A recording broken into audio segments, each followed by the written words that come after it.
Selamat pagi saudara-saudara, sebelum kita memulai membaca Alkitab, mari kita berdoa. Terima kasih Bapa, kami bersyukur pagi ini bisa bangun dengan tubuh yang sehat tanpa kurang apapun. Sebelum kami melakukan aktivitas hari ini, kami rindu untuk membaca Alkitab Tuhan, untuk melandasi hidup kami dengan kebenaran-Mu. Oleh sebab itu kami semakin hari semakin berkenan di hadapan-Mu Tuhan. Urapilah setiap kami Tuhan, di dalam nama Tuhan Yesus. Haleluya. Amin. Pecahnya kerajaan itu. Kemudian Rehabeam pergi ke Sikem, sebab seluruh Israel telah datang ke Sikem untuk menobatkan dia menjadi raja. Segera sesudah hal itu kedengaran kepada Yerobeam bin Nebat. Ia ada di Mesir, sebab ia melarikan diri ke sana dari hadapan Raja Salomo. Maka kembalilah ia dari Mesir.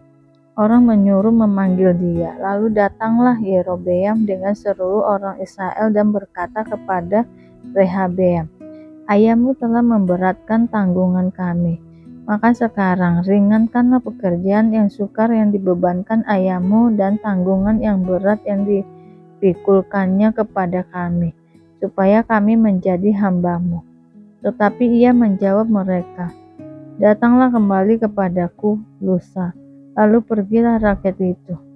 Sesudah itu Rehabeam meminta nasihat dari para tua-tua yang selama hidup Salomo mendampingi Salomo, ayahnya. Katanya, "Apakah nasihatmu untuk menjawab rakyat itu?" Mereka berkata kepadanya, "Jika engkau mau berlaku ramah terhadap rakyat itu, mau menyenangkan mereka dan mengatakan kata-kata yang baik kepada mereka, maka mereka menjadi hamba-hamba-Mu sepanjang waktu." Tetapi ia mengabaikan nasihat yang diberikan para tua-tua itu. Lalu ia meminta nasihat kepada orang-orang muda yang sebaya dengan dia dan yang mendampinginya. Katanya kepada mereka, "Apakah nasihatmu supaya kita dapat menjawab rakyat yang mengatakan kepadaku, 'Ringankanlah tanggungan yang dipikulkan kepada kami oleh ayahmu'?" Lalu orang-orang muda yang sebaya dengan dia itu berkata, "Beginilah harus kau katakan kepada rakyat yang telah berkata kepadamu, 'Ayahmu telah memberatkan tanggungan kami, tetapi engkau ini, berilah keringanan kepada kami.' Beginilah harus kau katakan kepada mereka, 'Kelingkingku lebih besar daripada pinggang ayahku. Maka sekarang ayahku telah membebankan kepada kamu tanggungan yang berat, tetapi aku akan menambah tantangan kamu. Ayahku telah menghajar kamu dengan cambuk, tetapi aku akan menghajar kamu dengan cambuk yang berduri besi."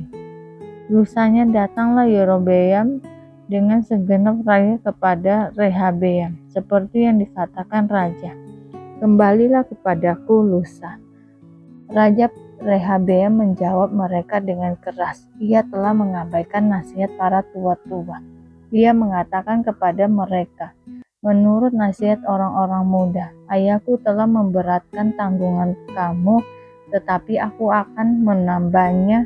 Ayahku telah menghajar kamu dengan cambuk, tetapi aku akan menghajar kamu dengan cambuk yang berduri besi." Jadi raja tidak mendengarkan permintaan rakyat, sebab hal itu merupakan perubahan yang disebabkan Allah, supaya Tuhan menepati firman yang diucapkannya dengan perantaraan Ahia orang Silo kepada Yerobeam bin Nebat.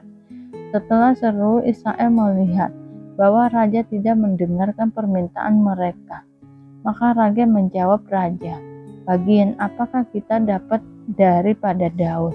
Kita tidak memperoleh warisan dari anak Isai itu. Masing-masing ke kemahmu, hai orang Israel. Uruslah sekarang rumahmu sendiri, hai Daud." Maka pergilah seluruh orang Israel ke kemahnya, sehingga Rehabeam untuk raja hanya atas orang Israel yang diam di kota-kota Yehuda. Kemudian Raja Rehabeam mengutus Hadoram yang menjadi kepala Rodi, tetapi orang-orang Israel melontari dia. dengan batu sehingga mati. Bahkan Raja Rehabeam hampir tidak dapat menaiki keretanya untuk melarikan diri ke Yerusalem. Demikianlah mulanya orang Israel memberontak terhadap keluarga Daud sampai hari ini. Ketika Rehabeam datang ke Yerusalem, ia mengumpulkan kaum Yehuda dan Benyamin 180.000 teruna yang sanggup berperang untuk memerangi orang Israel dengan maksud mengembalikan kerajaan itu kepadanya. Tetapi datanglah firman Tuhan kepada Semaya abdi Allah demikian. Katakanlah kepada Rehabeam anak Salomo, Raja Yehuda, dan kepada segenap orang Israel di Yehuda dan di Benyamin demikian. Beginilah firman Tuhan. Janganlah kamu maju dan janganlah kamu berperang melawan saudara-saudaramu. Pulanglah masing-masing ke rumahnya, sebab akulah yang menyebabkan hal ini terjadi. Maka mereka mendengarkan firman Tuhan dan pulang dengan tidak pergi menyerang Yerobeam. Raja Rehabeam pengkokohan kerajaan keluarga raja. Rehabeam diam di Yerusalem dan memperkuat kota-kota kubu di Yehuda. Ia memperkuat Betlehem, Etam, Tekoa, Betjur, Soko, Adulam, Gad, Mares, Jib, Adoraim, Lakis, Azeka, Jora, Ayalon, dan Hebron yang terletak di Yehuda dan di Benyamin sebagai kota-kota berkubu. Ia memperkokoh kota-kota kubu itu dan menempatkan di situ kepala-kepala pasukan dengan persediaan mereka, minyak dan anggur. Perisai dan tombak pun disediakan di tiap-tiap kota. Ia membuat kota-kota itu amat kokoh. Demikianlah Yehuda dan Benyamin menjadi daerah kekuasaannya. Para imam dan orang Lewi di seluruh Israel datang menggabungkan diri dengan dia dari daerah-daerah kediaman mereka. Sebab orang Lewi meninggalkan tanah pengembalaan dan milik mereka, lalu pergi ke Yehuda dan Yerusalem oleh karena Yerobeam dan anak-anaknya melarang mereka memegang jabatan imam Tuhan dan mengangkat bagi dirinya imam-imam untuk bukit-bukit pengorbanan, untuk jin-jin, dan untuk anak-anak lembu jantan yang dibuatnya. Dari segenap suku Israel, orang datang ke Yerusalem mengikuti orang-orang Lewi itu, yakni orang yang telah membulatkan hatinya untuk mencari Tuhan Allah Israel, dan mereka datang untuk mempersembahkan korban kepada Tuhan Allah nenek moyang mereka. Demikianlah mereka memperkokoh kerajaan Yehuda dan memperkuat pemerintahan Rehabeam bin Salomot selama 3 tahun. Karena selama 3 tahun mereka hidup mengikuti jejak Daud dan Salomo. Rehabeam mengambil Mahalat, anak Yerimot bin Daud, dan Abihail binti Eliab bin Isai menjadi istrinya, yang melahirkan baginya anak-anak lelaki ini, Yeus, Semaria, dan Jaham. Sesudah Mahalat ia mengambil Maakah, anak Absalom, menjadi istrinya, yang melahirkan baginya Abia, Atai, Zija, dan Selomit. Rehabeam mencintai Maakah, anak Absalom itu, lebih daripada semua istri dan gundiknya. Ia mengambil 18 istri dan 60 gundik dan memperanakan 20 anak laki-laki dan anak perempuan. Selagi Rehabeam mengangkat Abia anak Maakah sebagai pemuka, yakni sebagai pemimpin di antara saudara-saudaranya, karena ia bermaksud menjadikan dia raja. Oleh sebab itu, ia mengambil kebijaksanaan untuk menyebarkan semua anaknya yang lain ke seluruh daerah Yehuda dan Benyamin, ke segala kota kubu. Ia memberikan mereka makanan dengan limpahnya dan menyediakan bagi mereka banyak istri.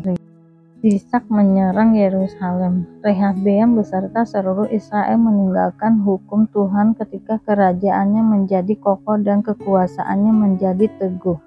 Tetapi pada tahun kelima zaman Raja Rehabeam, majulah Sisak Raja Mesir menyerang Yerusalem karena mereka berubah setia terhadap Tuhan. Dengan 1.200 kereta dan 60.000 orang berkuda. Sedang rakyat yang mengikutinya dari Mesir, yakni orang Libya, orang Suki, dan orang Ethiopia, tidak terhitung banyaknya. Ia merebut kota-kota benteng yang di Yehuda, bahkan mendekati Yerusalem. Nabi Semaya datang kepada Rehabeam dan pemimpin-pemimpin Yehuda yang berkumpul di Yerusalem berhubung dengan ancaman Sisak dan berkata kepada mereka, "Beginilah firman Tuhan. Kamu telah meninggalkan aku, oleh sebab itu aku pun meninggalkan kamu juga dalam kuasa Sisak." Maka pemimpin-pemimpin Israel dan raja merendahkan diri dan berkata, "Tuhanlah yang benar." Ketika Tuhan melihat bahwa mereka merendahkan diri, datanglah firman Tuhan kepadanya Semaya. Bunyinya, "Mereka telah merendahkan diri, oleh sebab itu aku tidak akan memusnahkan mereka. Aku segera untuk meluputkan mereka dan kehangatan murkaku tidak akan dicurahkan atas Yerusalem dengan perantaraan Sisak. Tetapi mereka akan menjadi hamba-hambanya, supaya mereka tahu membedakan antara mengabdi kepadaku dan mengabdi kepada kerajaan-kerajaan duniawi." Maka majulah Sisak, raja Mesir itu menyerang Yerusalem. Ia merampas barang-barang pembendaharaan rumah Tuhan dan barang-barang perbendaharaan rumah raja. Semua dirampasnya. Ia merampas juga perisai-perisai emas yang dibuat Salomo. Sebagai gantinya, Raja Rehabeam membuat perisai-perisai tembaga yang dipercayakannya kepada pemimpin-pemimpin bentara yang menjaga pintu istana itu. Setiap kali raja masuk ke rumah Tuhan, bentara-bentara datang membawa masuk perisai-perisai itu, dan mereka pula yang mengembalikannya ke kamar jaga para bentara. Oleh sebab raja merendahkan diri, surutlah murka Tuhan daripadanya, sehingga ia tidak dimusnahkannya sama sekali. Lagi pula masih terdapat hal-hal yang baik di Yehuda. Raja Rehabeam menunjukkan dirinya kuat dalam pemerintahannya di Yerusalem. Rehabeam berumur 41 tahun pada waktu ia menjadi raja, dan 17 tahun lamanya ia memerintah di Yerusalem, kota yang dipilih Tuhan dari antara segala suku Israel untuk membuat namanya tinggal di sana. Nama ibunya adalah Naamah, seorang perempuan Amon. Ia berbuat yang jahat karena ia tidak tekun mencari Tuhan. Bukankah riwayat Rehabeam dari awal sampai akhir semuanya tertulis dalam riwayat Semaya, nabi itu, dan Ido pelihat itu, yang juga membuat daftar silsilah antara Rehabeam dan Yerobeam terus-menerus ada perang. Kemudian Rehabeam mendapat perhentian bersama-sama dengan nenek moyangnya, dan ia dikuburkan di kota Daud. Maka Abia, anaknya, menjadi raja menggantikan dia. Kasih, sekalipun aku dapat berkata-kata dengan semua bahasa manusia dan bahasa malaikat, tetapi jika aku tidak mempunyai kekasih, aku sama dengan gong yang berkumandang dan canang yang gemirincing.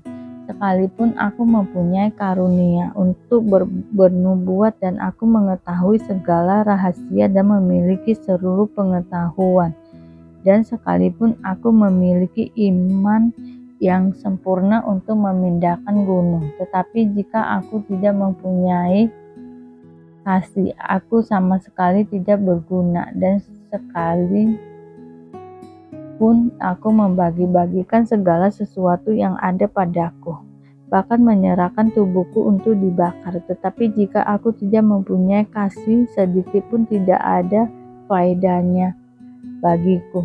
Kasih itu sabar, kasih itu murah hati. Ia tidak cemburu, ia tidak memegahkan diri dan tidak sombong. Ia tidak melakukan yang tidak sopan dan tidak mencari keuntungan diri sendiri. Ia tidak pemarah dan tidak menyimpan kesalahan orang lain.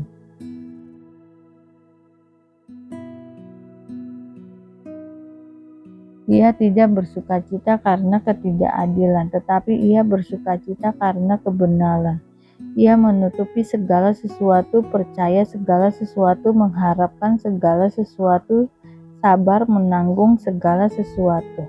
Kasih tidak berkesudahan, membuat akan berakhir, bahasa roh akan berhenti, pengetahuan akan lenyap.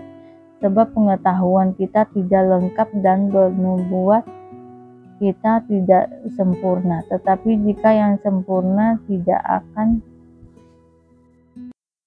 lenyap. Ketika aku kanak-kanak, aku berkata-kata seperti kanak-kanak, aku merasa seperti kanak-kanak, aku berpikir seperti kanak-kanak. Sekarang sesudah aku menjadi dewasa, aku meninggalkan sifat kanak-kanak itu.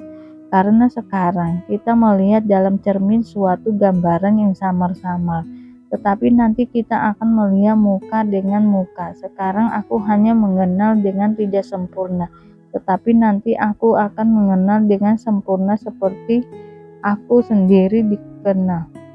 Demikianlah tinggal ketiga hal ini, yaitu iman, pengharapan, dan kasih.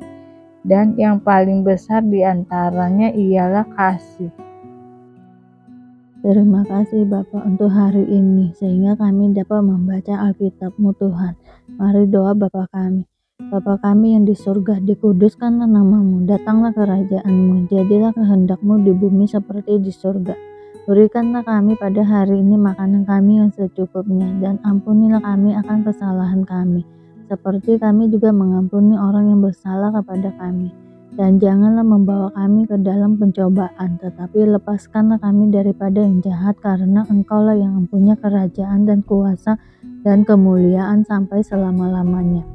Terima kasih Bapa. Kami selalu bersyukur atas apapun Tuhan berikan hidup kami. Engkau tidak pernah meninggalkan kami ya Bapa. Hidup kami akan senantiasa berkecukupan di dalam-Mu. Di dalam nama Tuhan Yesus kami berdoa dan mengucap syukur.